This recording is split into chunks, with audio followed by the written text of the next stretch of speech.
یہ ہم علماء حضرات سے بھی توقع رکھتے ہیں، اور پیر فقیر جتنے آستانوں پہ بیٹھے ہیں ان سے بھی ہم دست بستہ گزارش کرتے ہیں کہ دین کے بارے میں کبھی احساس کمتری کا شکار نہ ہوں، نہیں اپنی اولادوں کو احساس کمتری کا شکار ہونے دیں۔ نبی کریم صلی اللہ علیہ وسلم ارشاد فرماتے ہیں کہ من تفقہ فی دین اللہ کفاہ اللہ مہمہ، جو اللہ کے دین کی سمجھ حاصل کرے گا اللہ تعالیٰ اس کی تمام مشکلات اپنے دست قدرت میں لے لے گا۔ وَرَزَقَهُ مِنْ حَيْثُ لَا يَحْتَسِبُ، اللہ اس کو رزق وہاں سے دے گا جہاں سے یہ بندہ سوچ بھی نہیں سکتا۔ عالم بن جا یا عالم کا شاگرد بن جا۔ اور تیسری چیز ہے، یا اس کے پاس بیٹھ کر باتوں کو اور دین کے فرمودات کو سننے والا بن جا۔ پاس بیٹھ کے سننا، اگر زیادہ سمجھ نہیں بھی تو کم از کم سننے سے ایک تو اس کی سماعت پر جب بات چیز پڑے گی تو کوئی نہ کچھ چیز اس کی سمجھ میں آ بھی جائے گی۔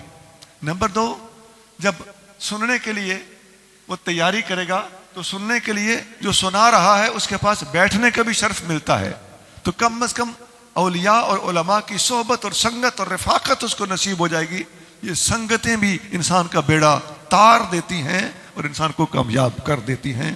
حدیث شریف میں آتا ہے، جامع ترمذی میں حدیث ہے، عبداللہ بن مسعود رضی اللہ تعالیٰ عنہ اس کو روایت کرتے ہیں، نبی کریم صلی اللہ علیہ وآلہ وسلم نے ارشاد فرمایا کہ نضر اللہ عبدا سمع مقالتی، اللہ اس بندے کو ہرا بھرا سرسبز و شاداب رکھے، ہماری زبان میں کہہ لیں اللہ اس بندے کا بھلا کرے۔ سمع مقالتی، جس نے میری بات کو سنا۔ حدیث کا وہ پورشن ہم اس وقت ڈسکس کر رہے ہیں جس میں فرمایا جا رہا ہے کہ یا ان کے پاس بیٹھ کر سننے والا بن جا۔ تو آقا فرما رہے ہیں جس نے میری بات کو سنا اللہ اس کا بھلا کرے، فحافظها ووعاها واداها، پھر میری بات کو اس نے سنا، پھر یاد کیا، پھر یاد رکھا۔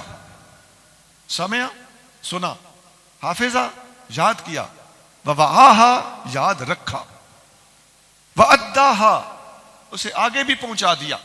4 ڈیوٹیاں لگائیں، سننا، یاد کرنا، یاد رکھنا اور آگے پہنچا دینا۔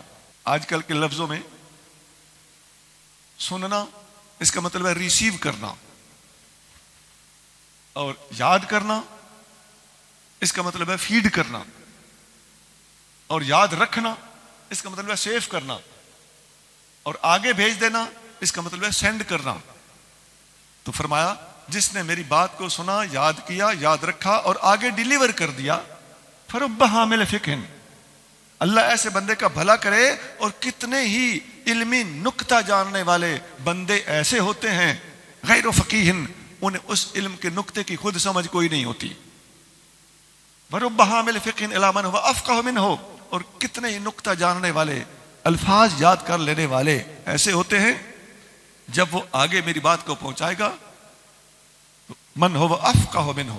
ایسا بھی ہو سکتا ہے کہ تم میری بات سنو، آگے پہنچاؤ، جس کو پہنچا رہے ہو سکتا ہے وہ تم سے زیادہ سمجھدار ہو، وہ نقطے کی گہرائی تک پہنچ جائے، لہذا مجھ سے جو سنو آگے پہنچاؤ۔